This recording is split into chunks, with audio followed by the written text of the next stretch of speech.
Could opening statements in Karen Reed's retrial come as early as next week? On Friday, just one new juror was seated, but one was also lost, keeping the total at 10 out of a desired 16 jurors. Good, Ted, good. Of 72 jurors questioned, 66 had heard of the case, 43 formed an opinion, and 12 felt biased toward one side. Lawyers and the judge had predicted jury selection could take weeks, but ending week one with 10 jurors is a promising sign things could move quicker. The progress we've made is impressive. Outside the Dedham courthouse, a number of lawsuits related to this case. Thank you, sir. Thank you. State police, the judge, and others are being sued by Free Karen Reed supporters and local YouTubers for their role strictly enforcing a buffer zone set in place by the judge.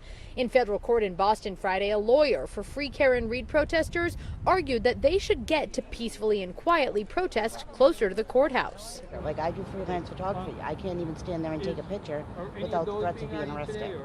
And Karen Reed is taking her case all the way to the U.S. Supreme Court, asking it to drop two of her charges because jurors said they privately voted to acquit her the first time. Karen, why appeal to the Supreme Court? What went into that decision? I was acquitted on 2 charges.